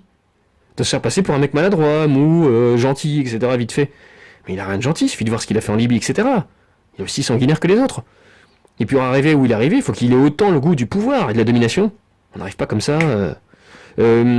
Et donc il a continué à travailler, à accomplir le dessein qui était prévu, qui était déjà fait à l'avance, c'est-à-dire désacraliser l'homme, le père. Et la fonction présidentielle également, ou ce que vous voulez, tout ce qu'il y a le patriarcat. Le patriarcat. Et suite à ça, qu'avons-nous? Un Macron, qui, quand il était gamin, a désacralisé le père en se faisant sa femme. Alors qu'il était gamin. Il était même pas ado. Et après, il se marie avec elle. Ça devient lui-même le père des propres enfants qui ont vu leur mère se faire défoncer par un de ses élèves quand il était gamin. Pendant que papa portait papa, après lui avoir dit allez, mon petit fiston, je te laisse avec ma femme pour faire tes devoirs. Voilà. Et en plus, réfléchissez à une chose, comme les femmes sont devenues obsolètes, toutes celles qui ont baisé, qui ne sont pas préservées, qui se sont faites avoir par la nouvelle plaque tectonique des valeurs, eh bien, comme elles sont has-been, c'est un peu comme les Asiatiques, qui une fois qu'elles sont trop amusées étant jeunes, si on peut appeler ça s'amuser, deviennent obsolètes aux yeux des hommes, et qui sont reprises par les Occidentaux qui viennent là-bas. C'est-à-dire que les vieilles, elles se mettent avec des Occidentaux. Alors déjà, comme... il y a des différents avantages pour elles, mais on va pas... Donc, c'est la même chose qui se passe en France. Pourquoi croyez-vous qu'on monte ce modèle-là de manière opportuniste à ce moment-là? C'est tout simplement parce que parce que les femmes vont se retrouver pour la plupart obsolètes. Et donc, comme elles passent l'âge, les 30 ans, les 40 ans, il va bien falloir qu'effectivement elles aient encore la possibilité d'avoir des petits jeunes. Donc on entre dans l'inconscient collectif une nouvelle normalité, pour que les gens puissent se projeter, et pour qu'elles puissent retrouver à nouveau, effectivement, être confortées dans l'idée de vieillir tout en étant seules, tout en ne s'étant pas préservées, puisque de toute façon, elles auront toujours la possibilité, dans leur inconscient, de pouvoir se poser même avec un petit jeune. C'est-à-dire de faire un petit peu ce que critiquent ce que disent et ce qui est tout à fait juste les MGTOW, c'est-à-dire inverser un peu la chose qui est aujourd'hui, c'est-à-dire la femme qui se met avec l'homme par intérêt. Il y aura effectivement des jeunes qui se mettront avec des femmes par intérêt. Voilà. Comme ça, et donc forcément tout va s'accélérer. La destruction actuelle va s'accélérer. Tout est fait pour les pousser au dévoiement. Donc tout est prêt, il n'y a pas de doute. Donc effectivement, il y a une minorité d'hommes donc qui sont des rocos qui peuvent fidéliser sans faire d'effort aucun. En général, même des fois, se disent entre copines, il fait aucun effort, hein, c'est dommage. C'est-à-dire alors qu'un autre, avant, voilà, il est chier parce qu'il avait pas, alors qu'il fait 36 milliards d'efforts. Ces hommes-là peuvent même s'ils le veulent, être je m'en foutiste totalement et négligents vis-à-vis de ces femmes. Le souci, c'est que seule la moitié de cette minorité d'hommes rocos est apte à pouvoir se calmer et se poser avec une femme sur du long terme. Donc, effectivement, ceux qui se sont posés, qui ont cette aptitude à se calmer, à se poser, eh bien eux, ils n'ont pas de problème pour leur couple. Il dure depuis des années, il continuera. Mais l'autre moitié des recos, donc c'est la moitié déjà d'une minorité, qui est accessible. Pourquoi il l'est d'après toi? Pourquoi ils le sont accessibles? Bah c'est très simple. Ils sont pas accessibles parce qu'ils ne sont pas capables de l'être. Tout simplement parce qu'en termes peut-être de testostérone, même pas d'ailleurs, plus de psychologie et autres, et parce qu'ils sont très demandés par ces femmes-là. Eh bien, ils ont vite compris que ils en sont tout simplement incapables. Donc ils viennent effectivement entre chacune des relations, ou alors ce sont les ex de la plupart des femmes qui reviennent tout le temps les baiser, alors qu'elles sont en couple après. Et quand elles ont des gamins, elles se plaignent du papa avec lequel... je ferai aussi une vidéo là-dessus, les femmes célibataires qui sont passées pour des victimes alors que ce sont les pires. Hein. Ce sont celles qui sont le plus à fuir. Si vous faites tous les efforts du monde, vous en prendrez plein la gueule. Leur ex sur lesquels elles crachent, et en général est souvent un reco, et c'est d'ailleurs les relations les plus longues qu'elles ont eues en général ont toujours été avec un reco, faut le savoir. Hein. C'est-à-dire que l'homme qui était le plus reco, ça fait un peu rigoler toujours, mais voilà c'est comme ça, des hommes qu'elles ont connus en général, est l'homme avec lequel elles ont vécu plus longtemps, et souvent elles ont souffert. Le mec s'en foutait d'elle, et des fois même souvent il était violent, et c'est toujours le même truc qui se reproduit. Et quand vous leur faites remarquer que c'est ce que disent la plupart des femmes, lorsque vous les poussez un petit peu à bout et à dire les choses, elles vous disent ah bah ouais, bah dis donc, franchement, ça fait peine à voir. Hein. Et puis lorsque vous les piégez en leur disant bon bah toi maintenant, ce serait pas ton cas par hasard, c'est eux également ton cas nécessairement. Et ben là elle vous dit bah non. Et puis si vous êtes un peu plus malin qu'elle et que vous la poussez à dire des choses, elle vous dira bah oui effectivement bon, mais c'est un concours de circonstances. Moi c'est différent. Et c'est tout le temps pareil. Alors la plupart des hommes pensent que être les meilleurs des meilleurs à ce niveau-là, les meilleurs des meilleurs, puisque elles leur diront toujours que ce sont les meilleurs qu'elles ont connus, etc. Mais c'est totalement faux. Il faut que vous compreniez. Il faut que vous le compreniez. Le nombre d'hommes qui leur sont passés dessus, vous ne pouvez même pas imaginer. Et puis surtout, à quel point elles sont déçues par la plupart des hommes et par la suite qu'elles peuvent rencontrer par une partie. Mais alors qu'ils sont tout à fait normaux. Mais vous ne vous imaginez même pas. Et elles leur diront, ah, putain, avec toi, ça faisait longtemps que j'ai pas ressenti ça à quelqu'un. Elles vous le diront. Et il faudrait presque limite les menacer de mort ou les piéger, tout simplement. Les piéger ou être un fin psychologue, malin, pour pouvoir leur faire dire. Mais ça peut prendre des heures, ça peut prendre des semaines, des fois. Elles peuvent même, faut peut-être même des fois revenir quelques années plus tard et faire sa petite étude et reposer des questions dans un contexte différent, en les manipulant un peu pour qu'elles avouent. Il faut les piéger. Donc, aucun homme qui n'a pas que ça à foutre, qui veut un minimum comme faire sa vie sans se retourner chaque seconde sur pourquoi, comment, chaque truc, ne saura ça. Et il s'imaginera toujours que c'est parce qu'on n'était pas compatible sur tel truc. Mais par contre, j'étais un bolos, hein, au lit. Hein. On n'était pas... c'est ça qui a fait que, ouah, elle me faisait chier, ou c'est parce que je l'ai trompé, ou c'est parce que j'ai fini par ceci, cela. Aucun homme, pratiquement, n'est conscient des réelles raisons. Et ce dont je parle aujourd'hui dans cette vidéo, qui sera la seule à être aussi longue et aussi dispersée, puisque c'est la première, je me suis forcé, donc il fallait bien que je fasse un truc improvisé, eh bien, cette vidéo-là traite de la réalité des choses.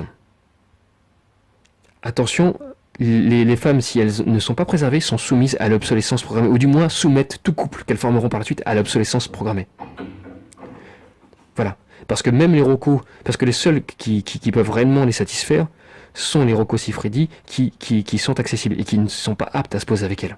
Et d'ailleurs, elles ne peuvent pas réellement l'amour, c'est quoi? Enfin, je vais pas faire une vidéo maintenant là-dessus, mais en tout cas, ils ne peuvent pas se sentir touchés par ce qu'elles renvoient, parce qu'elles aiment chez eux. Elles miment un faux amour, etc. Elles éprouvent quelque chose, hormonalement, et donc psychologiquement. Mais eux, ils voient bien ce que c'est, et ils en jouent. C'est la raison pour laquelle ils ne peuvent pas se sentir avoir pitié ou se sentir réellement au profond d'eux touchés au-delà de leurs conneries. Et donc elles sont bernées.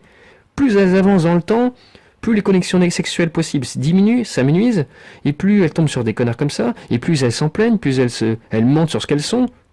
Et puis elles s'inventent des trucs, etc. Elles sortent des slogans, fait des citations sorties par je sais pas quel mec il y a des siècles en arrière, alors qu'elles sont incapables de penser par elles-mêmes. Et voilà, mieux vaut être seul que mal accompagné, puis elle recommence. Même les pornographes, même les actrices porno, si vous regardez euh, vous avez des femmes qui ont une page Facebook personnelle, pas forcément une page Facebook pro, hein, personnelle. Elles en ont parce elles font aussi des spectacles, elles ont d'autres activités en parallèle, elles sont chanteuses ou elles sont ceci, cela. Et sur ces pages-là, vous verrez ces femmes souvent faire beaucoup la morale aux gens. Expliquer que les valeurs, ça disparaît. Que elles mettront des messages de pauvres types qui leur demandent s'il te plaît, on pourra coucher ensemble, je te donnerai ton argent en disant regardez un peu les mecs, ils pensent qu'à ça, et en plus ils croient que on me paye pour... Alors que c'est tout leur travail. Qu'il n'y a pas plus déglingué du cul et pas plus d'infos qu'elles. Je veux dire, niveau valeur, il n'y a pas pire, quoi. Elles sont filmées, elles sont regardées par des millions de personnes. Et le nombre de youtubeurs d'ailleurs qui font la pub d'un certain site de porno, qui consiste à dire deux noms et en disant merci, machin. Les mecs, ils font style de plaisanter, alors qu'ils font des YouTube sur le sport, le thème de ceci, la culture. Et les mecs, à chaque fois, ils casent une blague à un moment donné, en disant ils font allusion à ce film-là. Mais les femmes qui entendent ça, tu crois que celle qui n'est pas encore touchée par tout ça, quand elle va entendre ce nom, bah forcément, regardez sur internet, à force, elle fait bon, tout le monde parle de ça, c'est rigolo. Bah qu'est-ce que c'est? C'est dans la norme, c'est dans le consensus. Pourquoi je me sentirais. Elle regarde et puis elle tombe sur le truc. Tu crois que c'est pour ça que les statistiques ont changé? Maintenant, énormément de femmes, une bonne part, statistiquement c'est démontré, regarde des films porno. C'est fini, hein. C'est plus mon mec regarde des films porno, qu'est-ce que ça veut dire? Est-ce qu'il faut que je m'en inquiète? Patati patata. Non, c'est elle aussi. Et ce qu'elle regarde et c'était également démontré statistiquement, bah, qu'est-ce qui leur sort de ces statistiques? C'est souvent du masochisme. C'est des trucs trash. Hein, on n'est pas du tout sur du porno. À l'époque, on a fait croire que le porno, on faisait des pseudo-débats à la télé, où il y avait un con qui défendait le porno, et puis l'autre qui défendait le fait que ça devait être supprimé, il y a 15-20 ans. Et c'était des faux adversaires. C'était pour que les gens ne se rebellent pas d'eux-mêmes, ne se réveillent pas d'eux-mêmes, puisque se disant que c'était déjà entrepris par d'autres personnes. Voilà. Ça a été fait sur plein de sujets. En fait, il y avait une personne qui disait le porno c'est très bien, etc. Là, c'est la liberté. Je vois pas quel est le mal. De toute façon, faut pas être hypocrite, patati patata. Il y a des gens pour regarder. Il y en avait pas autant qu'aujourd'hui. Hein. Et la personne en face disait bah non, c'est pas bien. Elle faisait semblant d'être contre. C'est pas bien, pourquoi? Bah parce que, vu la qualité que c'est, franchement, il n'y a pas de scénario, et franchement, ça rabaisse la femme. Ce qui fait que c'était du beurre. La personne en face n'avait qu'à répondre, suite à ça. Ah bah écoutez, il suffit de faire des trucs de meilleure qualité, vous avez raison. Il y en a aussi qui vont être féministes, il y en a aussi qui vont être ceci. Et en fait, ils ont créé des faux pseudo-débats où il y avait des gens faussement contre, avec des faux arguments, pour que les gens en s'en déduisent qu'à la fin que, bah oui, en fin de compte, si c'est mieux, s'il y en a aussi pour les femmes maintenant, et bah voilà comment ça s'est fait. Et bien pour plein de débats, hein, pour plein de choses. À chaque fois, il y a des pseudo-débats, pendant des dizaines, on a eu ça à la télé, pendant des années, jusqu'à ce que ça aboutisse. Et c'est de la simulation. Il n'y a pas de camp adverse, jamais eu de camp adverse. Donc voilà. Moi j'ai passé mon enfance à avoir des débats sur telle chose, sur plein de choses, où je voyais bien, je détectais bien qu'il n'y avait pas d'opposition, il n'y avait aucun argument. Même moi étant gamin, enfant, même pas à peine préadolescent, j'avais déjà plus de rhétorique que les mecs qui étaient censés être des spécialistes ou je ne sais quoi à la télé. Il n'y avait même pas de contradiction réellement. La contradiction qu'ils apportaient n'était qu'une contradiction qui permettait de pouvoir rebondir dessus et de pouvoir ancrer encore plus ce qu'ils étaient soi-disant en train de fustiger. Et le comble de tout ça, c'est qu'en fin de compte, ces fameux films féministes ne sont même pas regardés en majorité par les femmes. Ce sont les plus trash, les plus hard. Donc voilà. Toujours est-il que je vais passer ça parce que il n'était pas convenu que ce soit dans la vidéo. Et puis voilà. Donc les femmes passent de désillusion en désillusion. Car cette autre moitié de Rocco, elle est incapable, effectivement, de pouvoir se poser. Et donc, l'Église, par exemple, même si je ne suis pas chrétien, et la société avait su et elle avait dû cadrer pour qu'ils ne quittent pas leurs femmes et leurs gamins, ce type d'homme. Voilà. Et ce type d'homme, ou du moins, en tout cas, le maximum d'hommes. Et effectivement, il y avait des maisons closes qui avaient été... J'ai toujours été contre jusqu'à il y a peu, mais maintenant je me rends compte d'autant plus de l'utilité. Enfin, ça fait comme depuis quelques années que je me rends compte de l'utilité. Je n'y vais pas personnellement, mais très clairement, si tu veux pas que ta femme soit gâchée ou qu'elle ait été gâchée, il vaut mieux que le mec ait été dans une maison close avec une femme qui l'a déjà gâchée, avant même d'avoir pratiqué ça, ou qui veut gagner énormément sa vie avec ça, voilà, avec un encadrement, dans quelque chose qui est légal, il n'y a pas de proxénétisme, je ne sais quoi.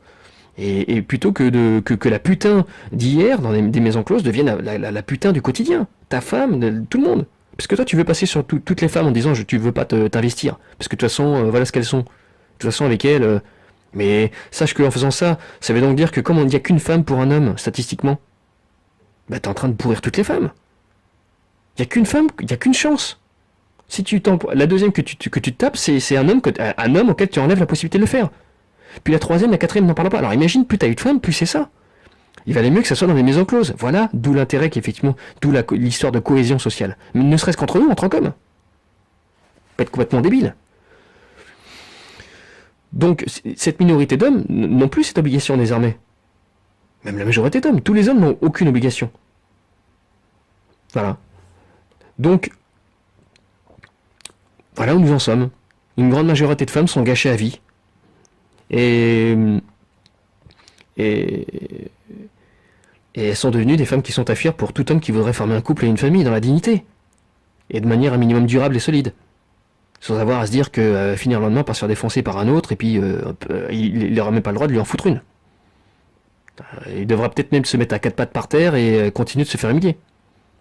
Alors que celle-ci avait tout fait pour s'accaparer son attention et en faisant croire que c'était pas du tout dans ses valeurs de finir par faire ça. Donc en toute période de guerre, faut le savoir quand même, de pseudo-libérations, comme par exemple en 45, et même dans toute guerre, et même lors des pseudo-libérations plutôt, comme par exemple en 45, une bonne partie des femmes se sont faites violer par l'ennemi en masse. Par l'ennemi, mais aussi par le libérateur. Les Américains ont violé des millions de femmes en Europe, des millions, et des milliers et des milliers de femmes en France. En France et en Allemagne. Il n'y a pas que les Russes qui l'ont fait. Ils rentraient dans les maisons, ils sortaient les hommes. Ils sortaient les parents, sauf la mère si elle était potable, et ils défonçaient la mère à tour de rôle. Ils étaient 10, 20, et à tour de rôle, ils lui passaient dessus, ils les démontaient. Voilà comment ça se passait. Et les gens qui résistaient, pam, une balle dans la tête. Il y a eu des millions de cas. Ce sont les libérateurs. Et ça, on ne le répète pas suffisamment.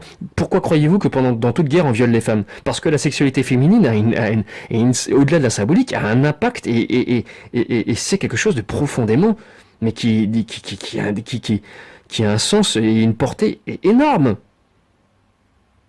Pourquoi dans une scène, effectivement, si un homme se fait abuser, ça va faire plus rire ou ça va peut mettre mal à l'aise quelques secondes, et si une femme se met, surtout si elle est préservée, on fait un gros plan sur son visage et on la voit se faire défoncer par un mec qui la viole dans un... Pourquoi là tout le monde va serrer le poing, va avoir envie de tuer ce mec-là, plus encore que si il l'avait juste tué en lui tirant une balle. Puisque le sexe est banal, c'est juste comme toucher la main, et que tout ça c'est que diaboliser cela et de lui donner plus d'importance au sexe, c'est vraiment de l'arrière-garde. Signe de Moyen-Âge et d'arriération mentale. C'est bien qu'il y a quand même quelque chose. C'est pas juste une intimité comme ça, banale. Il y a une conséquence énorme. Ce n'est pas qu'une question d'enfantement ou de potentialité d'enfantement ou pas. Voilà. Ils reproduisent la même chose aujourd'hui. Sauf que c'est après avoir bourré le crâne des femmes. Ils le font avec leur consentement. Voilà ce qu'il en est aujourd'hui. Voilà. Ils ont désarmé les hommes, qui eux préfèrent se tirer dans les pattes entre eux pour ne pas être chassés de la course de la séduction dont je parlais tout à l'heure.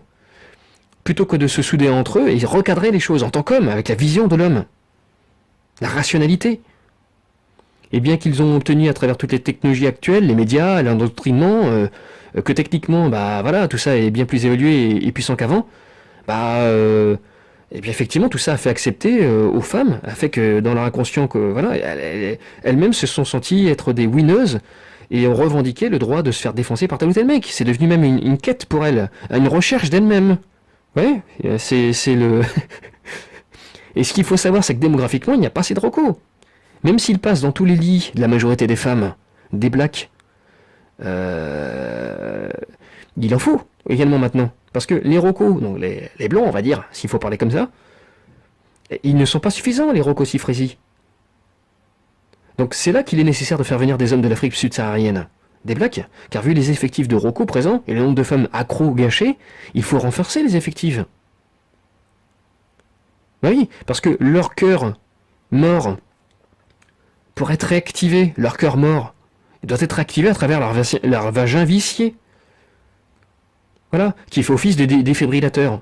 Et qu'il n'y a que l'intensité, qui hormonalement et psychologiquement, et donc après via l'amour, peuvent les réveiller. Et plus elles sont passées par un parcours chargé, plus elles ont connu donc le dévoiement, plus le nombre de connexions possibles diminue, ça diminue avec le temps, par expérience. Mais en plus, de toute façon, le nombre de recos n'est pas suffisant. Donc elles se l'arrachent entre elles, ceux qui sont encore dispo, et puis ils sont pas tout le temps disponibles. Et puis en plus, elles voudraient peut-être pouvoir se poser aussi avec l'un d'entre eux. Donc il faut effectivement renforcer les effectifs. Et donc effectivement le fameux grand remplacement, les Black Anaconda, qui existent aussi chez eux, en plus proportionnellement, qui sont plus nombreux chez eux. Parce qu'il y a une adaptation au climat, parce qu'il y a des milliers d'années d'histoire qui fait que c'était adapté chez eux. Ils sont d'un autre continent. Ils sont de l'autre côté de la mer.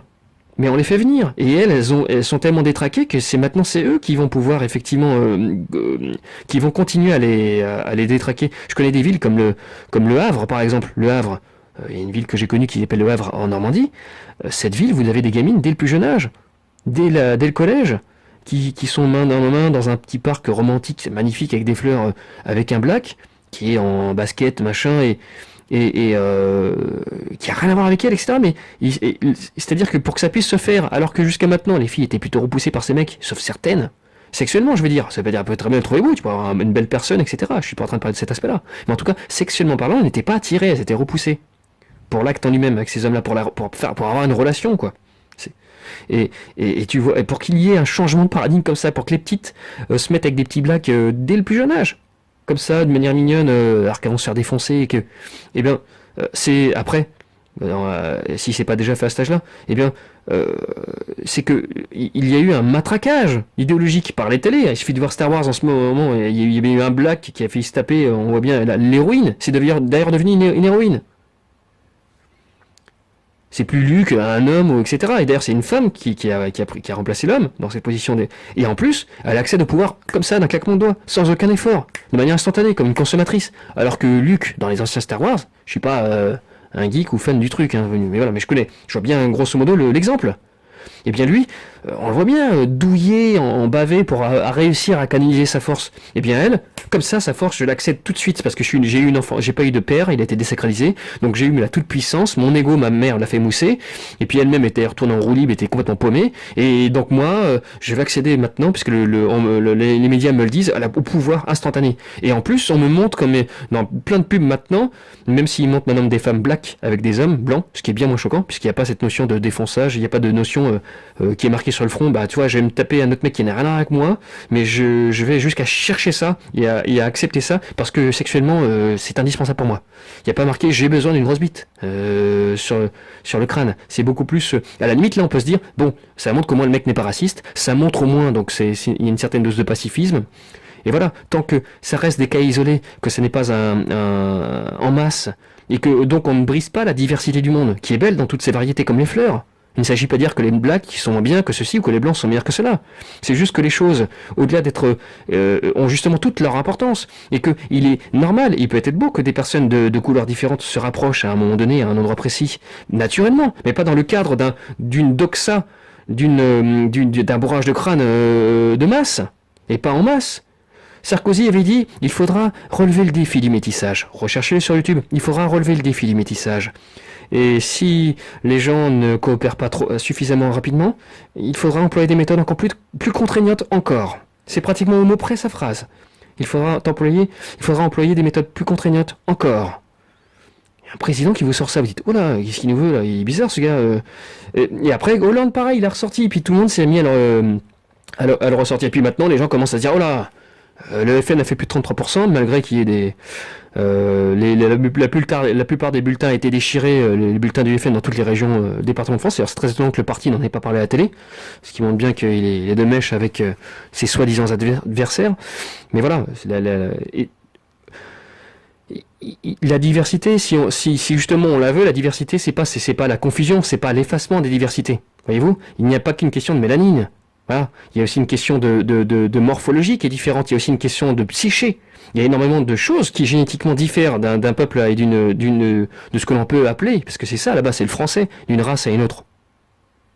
Même si ça peut renvoyer à quelque chose d'assez violent et qu'il faut faire attention.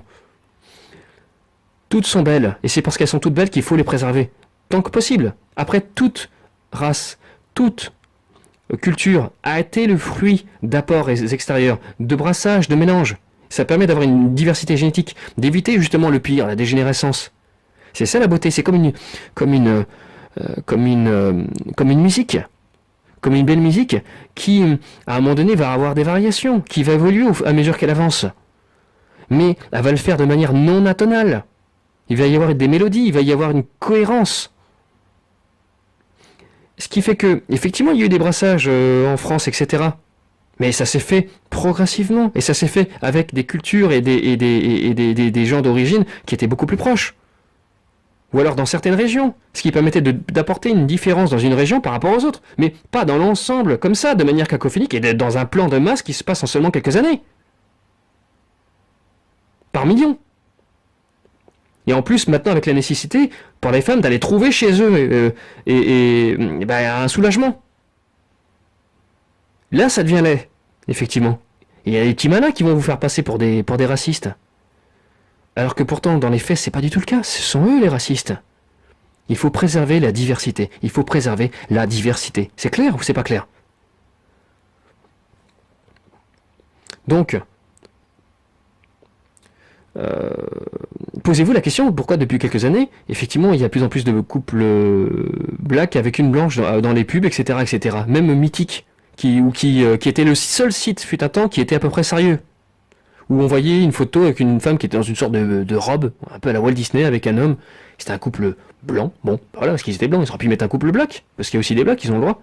Mais là, c'est un couple... d'un seul coup, ça a été changé. Ils ont changé ça. C'est une femme qui est habillée comme une citadine, dans sa cuisine, une cuisine plutôt moderne, avec des lunettes, du type cadre, femme cadre, de la trentaine. Donc déjà, cadre de la trentaine. Donc ça veut dire une femme qui n'a pas trouvé l'amour étant plus jeune, ou du moins qui s'est fait culbuter et qui a été tout le temps dans l'échec, dans le renouvellement, dans le dévoiement, etc. Dans le cumul, donc obsolète, soumettant tout couple à l'obsolescence programmée. N'ayant plus le phallus fascinus nécessaire. Et il y a une probabilité de connexion sexuelle qui s'est largement amoindrie, et qui est proche de zéro. Dans le cœur mort, ne peut être, comme je disais, donc réactivé qu'à travers son vagin vicié, tel un défibrillateur, comme je le disais encore une fois. Eh bien, cette femme, elle est à côté de qui dans cette cuisine? Elle est à côté d'un black, cette fois-ci. Ça a complètement changé. Elle est à côté d'un black, elle était. Alors, ça a certainement changé depuis, il y a plus d'un an que j'ai vu ça, et donc je sais pas si ça a changé depuis, mais en tout cas, voilà. Il y a eu un changement à ce moment-là. Et c'était au même moment où il y a eu Star Wars avec le black, etc., la fille qui a remplacé. Et le black est assez plutôt musclé, dans un t-shirt plutôt sportswear, manche courte, et il y a un décalage déjà un petit peu entre les deux, et il cuisine avec elle. Donc féminisme, encore une fois, comme Star Wars, rien n'est le fruit du hasard, hein, c'est un matraquage. C'est l'intelligentsia et l'emprise idéologique qu'ils veulent avoir sur les gens, en fonction de l'ingénierie sociale qui leur semble être la plus appropriée pour leur objectif de gestion de bétail. Voilà. Et donc... donc voyez un petit peu la chose. La femme trentenaire, qui donc maintenant devient la femme qui a raté un peu son... et qui doit aller se retrancher vers j'ai une nouvelle chance. Je vais me taper un peu plus jeune que moi, un black, un mec qui est sportif machin, et je vais me le faire. Ici j'en ai, hein, ne serait-ce que dans la résidence où j'habite, je vois des femmes qui sont dans des appartements qui valent et qui sont un peu du type un peu bourgeois, qui ont la quarantaine même, 40, presque 50 ans, blondes, et qui sont souvent accompagnés de blacks, de jeunes blacks, avec lesquels je le vois souvent sortir dehors avec des chiens. Voilà. Alors les mecs, comme ils sont plutôt du genre coureurs, de jupons, au bout d'un moment, après avoir suffisamment profité du fric, et les mecs qui viennent, on voit bien que c'est souvent les mecs viennent des îles, c'est des Antillais, hein, c'est pas des Sénégalais ou je ne sais quoi là. Peut-être les chercher à Saint-Domingue ou je ne sais où d'ailleurs, mais il y a tout un marché. Et ici, je le vois, ne serait-ce que là. Hein. Voilà. Mais ce qui a changé, c'est qu'avant, c'était ces femmes-là qui étaient complètement détraquées de partout et qui allaient chercher l'intensité vers ces jeunes-là qui eux voulaient encore d'elles pour l'argent, mais maintenant, c'est les petites jeunes. Et il y a le romantisme. C'est pour ça que dans les films, dans les pubs, etc., il y a un aspect romantique de couple black avec une blanche. Pour que dans la conscience, puisque la femelle aime l'homme, est attirée par l'homme qui vient d'extérieur. Mais uniquement s'il est accepté par le groupe. Autrement dit, elle est repoussée par l'homme qui vient du groupe extérieur, donc qui est d'une autre couleur, etc., sexuellement parlant, si il n'est pas accepté par le groupe. Mais justement, comme il y a eu tout, depuis la Coupe du Monde 98, il y a eu tout un matraquage, et ces temps-ci surtout, idéologique, etc., et maintenant on les implique dans des trucs romantiques, etc., ce qui est nouveau, eh bien en fin de compte, eh bien ça travaille, et les toutes petites jeunes filles se mettent avec des blacks. Donc tu vois des petites jeunes filles qui, à peine à l'âge de 12-13 ans, tu sais déjà qu'elle va être finie, hein, c'est fini. Le phallus fascinus, parce qu'elle va pas rester sa vie avec, hein. Donc dans 2 ans, etc., c'est même plus... Et tout ça est pensé et voulu. C'est clairement ça. Il n'y a pas que l'aspect, le grand remplacement, parce que c'est la lutte des classes et qu'il faut effectivement le grand patronat veut effectivement avoir de la main-d'œuvre moins chère et mettre en concurrence avec les gens qui sont déjà ici, alors qu'on a déjà pas assez de travail et pas assez de logement. C'est pas que ça, hein. Faut le savoir. Ça n'est pas que ça. Donc, très clairement, pour terminer un peu tout ça, la plupart donc les femmes sont attirées par les hommes s'ils sont intégrés par le groupe. Et là, effectivement, c'est le meilleur moyen d'y parvenir. Ou de le faire croire. Et donc de finir par faire en sorte qu'on y parvienne. Et donc là, en fin de compte, le phallus fascinus, on peut effectivement expliquer, en conclure qu'il est important et qu'il est lourdement entravé là. Nous sommes là à pointer du doigt ceci, puis cela. Il y a une pseudo-dissidence, ou du moins ce qu'il en reste. Mais rien ne fonctionne car personne s'attaque à l'un des piliers qui a 50% de vote. Voilà. L'un des piliers qui représente 50% des votes. Et que sont celles avec lesquelles nous devrions former une famille. Avoir une propriété, une famille et une femme. Ce sont les femmes. Vous m'étonnez qu'on leur ait donné le droit de vote. C'est normal. Les gens qui sont influençables, qui ne fonctionnent même pas par le rationnel, c'est pas pour les émanciper. Voilà. Elles seront dans l'esclavage du salariat. Elles seront esclaves d'elles-mêmes, à ne même plus se comprendre elles-mêmes. Et on en fera de même pour les enfants, soi-disant pourquoi la fessée est interdite maintenant. C'est pas parce qu'on se met à la place des enfants, les pauvres. On va faire la guerre dans le monde entier, on va tuer des millions de gens à travers le monde, en Irak, en Syrie, en Libye.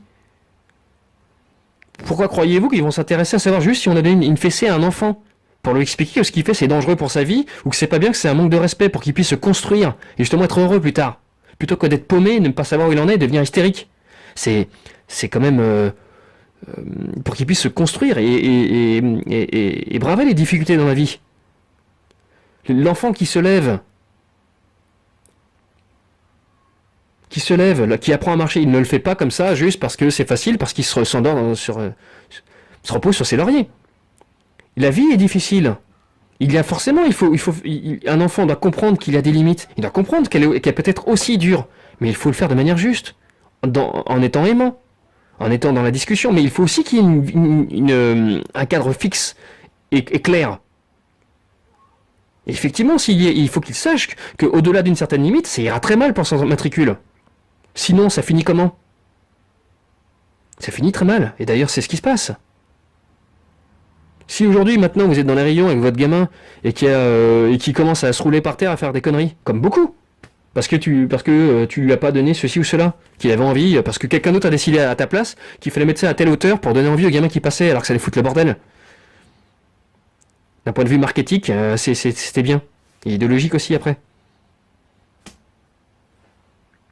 Eh bien, si tu fous une fessée, eh ben là, t'as une bonne mère là qui va venir, qui va te regarder, ou un monsieur qui va te regarder avec un air du genre, et qui va peut-être même oser devant ton gamin, ce qui va totalement détruire le rapport qu'il a à toi. Il va te désacraliser après ça, il va plus rien comprendre, il va être complètement paumé.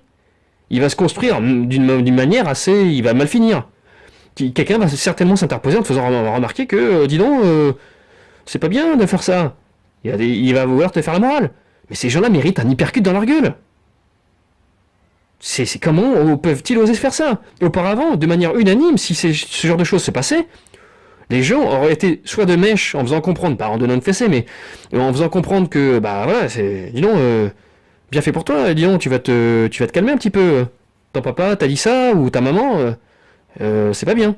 Ou alors se taisait, et il y avait un consensus. Mais tout est fait, effectivement, pour pouvoir, soi-disant, libérer l'enfant, pour qu'il devienne consommateur, et pour que la famille soit atomisée. Pour qu'effectivement, et puis on commence à la veiller à sa sexualité, à son droit d'accès à son plein potentiel sexuel. Le même discours que pour les femmes, la même chose, pareil. C'est la raison pour laquelle la pédophilie et l'inceste vont être légalisés. Et que, pour l'instant, si on vous en parle, vous vous énervez, on peut pas débattre, parce que c'est encore, vous êtes dans l'allergie, ce qui paraît être une bonne bon signe. Mais en même temps, c'est parce que vous n'êtes pas dans l'intelligibilité et pas dans l'anticipation, que vous ne savez pas voir et que vous ne pourrez pas anticiper que vous changerez d'avis. Comme pour tout, vous direz, comme quelqu'un qui s'est éloigné du bord de la plage, qui s'est éloigné et emporté par le courant sans même se rendre compte et qui se retrouve à 2 kilomètres entouré de requins. C'est peut-être les requins qui lui rappelleront d'ailleurs qu'il est un peu loin de la plage.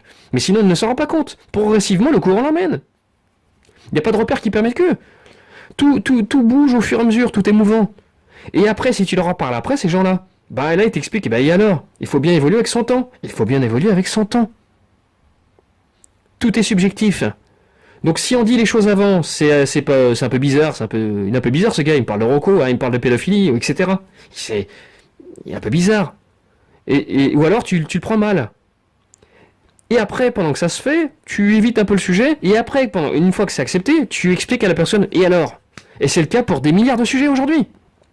La plupart des choses que j'ai dites depuis tout à l'heure, il y a même certaines où tu t'es dit, et alors ? Bien que j'ai quand même fait, on peut dire, 2-3 efforts pour que tu arrêtes de te le dire. Et ben c'est pareil pour les autres choses.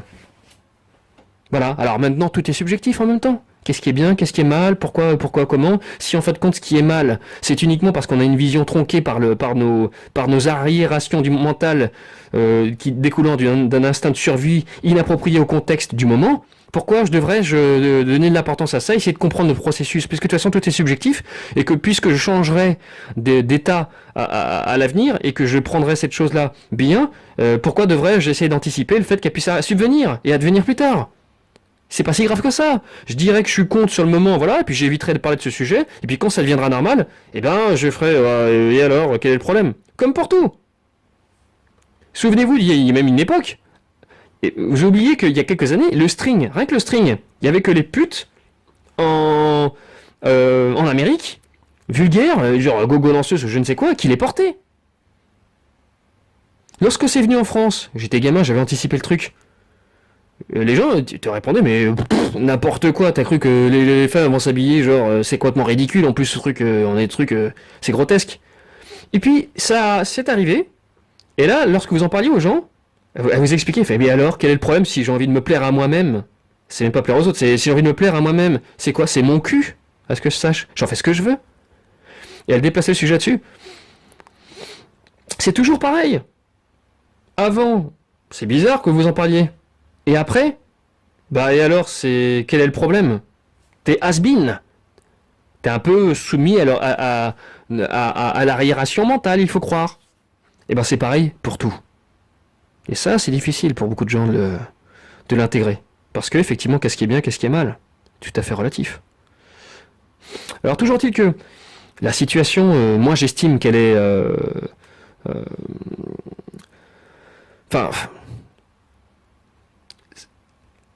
ces conneries empêchent d'aller en profondeur avec suffisamment de force sur tous les autres aspects. L'aspect sexe, là, dont je parle. Il faut vraiment qu'on mette des mots sur les mots.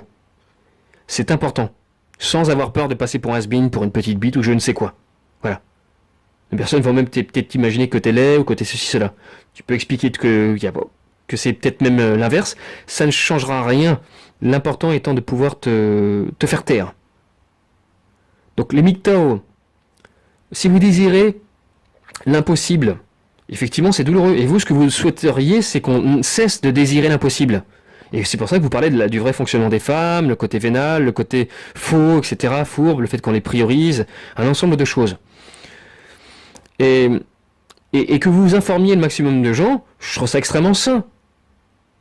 Voilà, effectivement, désirer l'impossible, c'est douloureux. Lorsque, effectivement, croire qu'on peut avoir une relation saine et durable avec une femme alors que c'est pas possible, ça peut mener qu'à la déception et à l'envie de vomir ou même de la tuer, à l'échec. C'est pour ça qu'il faut réintroduire du bon sens. Ça ne va pas se réintroduire par décret, par décision de l'État, mais par la pratique, par l'incarnation. La situation est urgente, mais le changement va prendre du temps. Une réforme de soi et une réforme des autres, chacun doit trouver sans quoi il peut apporter sa pierre à l'édifice. Et aujourd'hui, je l'ai fait de manière un peu dispersée et finissons même par être maladroit. Mais mettez-vous face à un micro en vous forçant en disant il faut que je me lance. Ça fait au moins 1000 fois que je me le dis. Et voilà, j'ai rien écrit, faut le savoir. Donc il y a des moments où je me perds. Donc il faut réensemencer un souffle qu'il faut entretenir. Sortir de cette aliénation, de cette promotion d'ignorance, de l'abrutissement. Oser dire et redire l'importance de renoncer à l'impossible. Mais pas l'apparent impossible qui nous a menés dans les airs, sur la Lune, à faire de grandes choses, qui nous a poussé à trouver des solutions pour parvenir à ce qui nous paraissait au premier abord inatteignable. On avait posé des règles et convenu d'une hygiène de vie pour les femmes, permettant de les voir s'élever au-delà de leurs conditions premières, et ça avait marché. Donc, oui, il faut que l'on recrée artificiellement des règles, que nous réintroduisions, voilà, c'est ça, hein, via une sorte de déclaration nous permettant de définir les bases d'un bien commun. Des choses. Et que l'on redonne aux femmes leur propre notice, afin qu'elles ne commettent pas l'ineffaçable, qu'elles se préservent.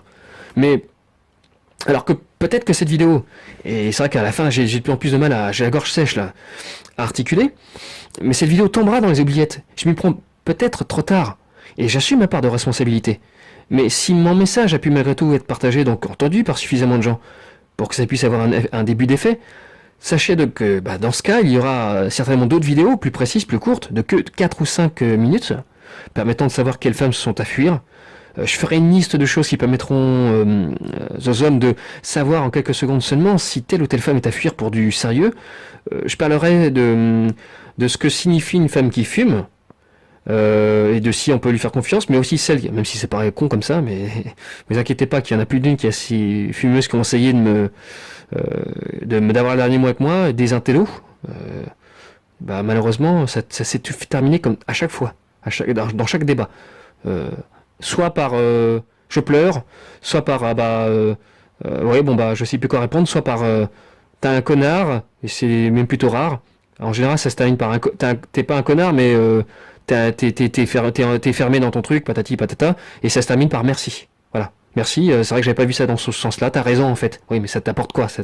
C'est que tu fais ça à une femme puis une autre, tu lui dis ça, puis ça reste isolé. Et en quoi ça fait avancer les choses? D'où l'importance que je fasse des vidéos, enfin, parce que j'ai perdu beaucoup de temps et d'énergie. Donc, mais aussi celles qui portent un ou des tatouages. Hein, c'est pas anodin du tout. Je ferai des vidéos là-dessus, de courtes, mais parlantes. Celles qui vont en boîte de nuit, n'en parlons pas, tout en disant que lorsqu'elles seront à nouveau en couple, elles s'arrêteront si l'homme en question est le bon.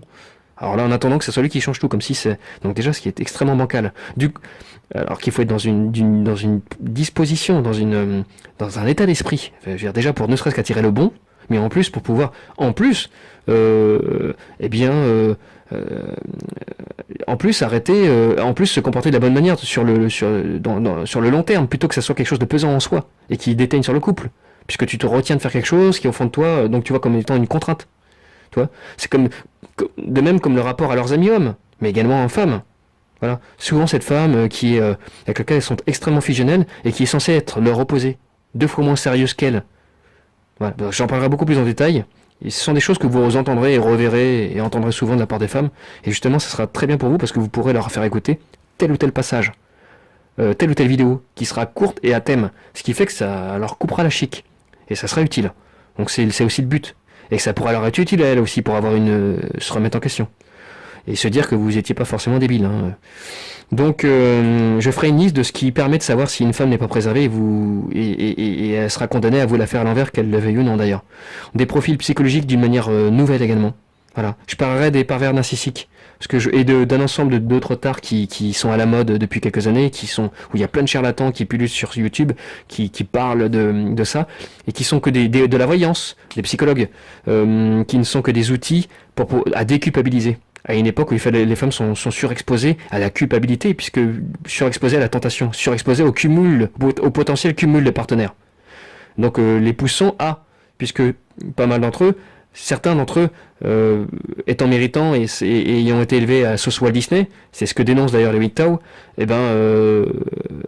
sont difficiles à faire fuir dont il est difficile de se séparer sans passer pour une salope. Donc il faut effectivement des outils à déculpabiliser, à réécrire les choses, ou à essayer de voir dans leur réaction à eux ambivalente, donc en réaction, quelque chose de mauvais et qui pourrait légitimer d'autant plus, donc en fin de compte, encore une fois, la séparation. S'il n'est pas parti de lui-même, on se rassurera ailleurs. Donc tout ça sera utile également aux femmes pour qu'elles se comprennent enfin mieux elles-mêmes, et que même si c'est trop tard pour elles cessent d'influencer négativement les plus jeunes, en leur faisant croire qu'elles sont heureuses, etc. Alors qu'au fond d'elles, je connais bien les femmes, elles ne le sont pas. Hein. Elles sont complètement paumées. Donc, les jeunes qui se font avoir en reproduisant les mêmes schémas et finissant tout aussi obsolètes, avec 50 nuances degrés et tout ça, et ne pouvant même plus avoir un vrai choix par la suite. Donc, soumettant tout couple par la suite à l'obsolescence programmée, encore une fois. Donc, vous l'avez entendu aujourd'hui, effectivement, on parle de schizophrénie, on parle de plaques tectoniques, d'horloge morbide à perte, et donc effectivement d'horloge, je l'ai en direct, là je l'ai inventé, horloge artificielle, non, artificielle, sacrificielle, ça rime mais c'est pas du tout la même chose, et effectivement de la nécessité de se préserver de phallus fascinus, retenez ça, c'est indispensable, voilà. Et puis on ne naît pas salope, on le devient, voilà.